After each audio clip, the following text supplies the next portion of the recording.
अस्सलाम वालेकुम। आप जिस मर्ज़ी से पूछें कि उनके स्कूल के दिन कैसे थे, वो यही कहेंगे कि there those were the best days of their life. They made their best friends there. और अगर उनको मौका मिले तो वो कुछ भी करेंगे अपनी स्कूल लाइफ़ में वापस जाने के लिए। Not in my case. मैं हाफ़िज़ हूँ और हाफ़िज़ इस बात से रिलेट करेंगे कि हिफ़्ज़ करने के बाद हमारे पास 2 ऑप्शन होते हैं। या तो क्लासेस जंप कर लें, 7th 8th ग्रेड में चले जाएँ, या उसी इंस्टीट्यूट से मैट्रिक कर लें जहाँ से हिफ़्ज़ किया। I did the jumping as I was clearly very smart, but unfortunately, I went to elite school in my 7th grade. Elite school इतना बुरा नहीं है. Elite school invested more in their uniform than in their school's infrastructure or faculty. भाई उनकी belt के buckle पे उनका लोगो बना हुआ था, वो उभरा हुआ था. ऐसे हाथ लगाओ तो महसूस होता था, इतना अच्छा लोगो बनाया हुआ. बहरहाल पहले दिन elite school गया मैं. भाई बनाना ट्रीज लगी नहीं है. इतना बड़ा एडमिन ऑफिस बनाया हुआ है, उसकी विंडो शेडेड है. Like any middle class Pakistani kid I was impressed by the money. बहरहाल ऑफिस के अंदर गए. एंट्री टेस्ट हुआ. Entry test is a joke in itself. Allied school taking entry test before admission is like me studying one day before the exam in the whole year. कोई फर्क नहीं पड़ता. बहरहाल मेरे साथ एक बच्चा भी आया हुआ था छोटा. उसने टेस्ट दिया और टेस्ट देने के बाद रोने लग गया. मैं हैरान. मैंने कहा यार अभी तो स्कूल शुरू भी नहीं हुआ, पहले ही रोना शुरू हो गया. स्कूल से शुरू होने दे यार. प्रिंसिपल ऑफिस गए तो फीस डिस्कशन हुई, और फी डिस्कशन के बाद मुझे पता लगा कि the only thing private schoolish about allied school is the fees. फिर उसके बाद प्रिंसिपल कहती है कि स्कूल के बाद बच्चा मेरे घर भी आ सकता है, मैं ट्यूशन भी पढ़ाता हूँ. मैंने कहा वो तो ठीक है, लेकिन क्या स्कूल वालों को पता है कि आप अपना फ्रीलांस काम भी प्रमोट कर रही हैं बच्चों में.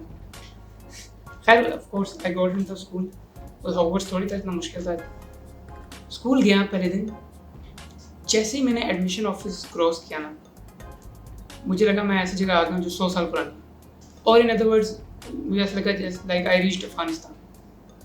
एक क्लास का लकड़ी का सीधा दरवाज़ा लगा हुआ, वो वाला दरवाज़ा जो गाँव में पुराने घरों में नहीं लगा होता, ऐसे करके खुलता, वो वाला दरवाज़ा लगा हुआ. लेकिन एक चीज़ अलाइड स्कूल की मैं अप्रिशिएट करूँगा, इन्होंने अपना रेड और ब्लू कलर का थीम नहीं छोड़ा. वो लकड़ी का कमज़ोर दरवाज़ा, उसको चेंज नहीं किया, उसके ऊपर ब्लू पेंट किया. क्लासेस की जो दीवारें जिन पे सीमेंट और चूना नहीं लगा हुआ जिस तरह स्टूडेंट्स को लगाया था, मगर उस पर ब्लू पेंट की लेयर मारी हुई. सीलिंग इतनी कच्ची थी, उसमें ईंटें नजर आती थी, उसके ऊपर भी रेड पेंट किया हुआ. ईंटें तो ऑलरेडी रेड होती हैं यार, तब क्या हो. बहरहाल हमने सारा टाइम ऐसे गुजारा कि छत अब गिरेगी नहीं. अब एलाइड स्कूल की एक और खासियत ये भी थी कि उन्होंने अपनी 10 मरला ज़मीन पे ना सिर्फ 2 मरले पे उन्होंने बनाई थी क्लासेस. बाकी सारा उन्होंने खुला छोड़ा हुआ था, हवादार बनाया हुआ था. दे मेड श्योर कि बच्चा टीचर की मार से मर जाए मगर सफोकेशन से ना मरे. टीचर की मार पे बात कर लेते हैं. एलाइड स्कूल में हर टीचर का मारने का स्टाइल जो है ना, as compared to other things different था, क्योंकि टीचिंग में सारे हीरो थे. और मुझे ऐसा लगता था कि टीचर्स को एलाइड स्कूल में ना मार्शल आर्ट्स की बेसिस पर रखा जाता है. अब मैं सोचता हूँ कि उनका ऑडिशन कैसे होता होगा टीचर्स का. Can you show us how you slab?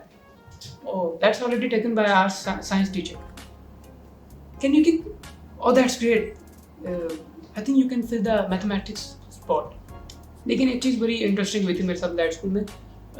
मैंने एक रोल में, एक प्ले में रोल किया था. I played the role of a person who gets blown by the bomb blast. I did very well because I had been playing that same role for 1.5 years at light school. So, hope आपको मज़ा आया होगा. अगर allied school या Punjab institutes को किसी भी चीज़ से मसला है इस वीडियो में, तो वो कांटेक्ट कर सकते हैं मुझे fuckyoyu@gmail.com. उनकी कंप्लेंट को उतनी ही अटेंशन दी जाएगी जितनी उन्होंने हमें दी थी फीस देने के बाद. Okay, thank you. अल्लाह हाफ़िज़.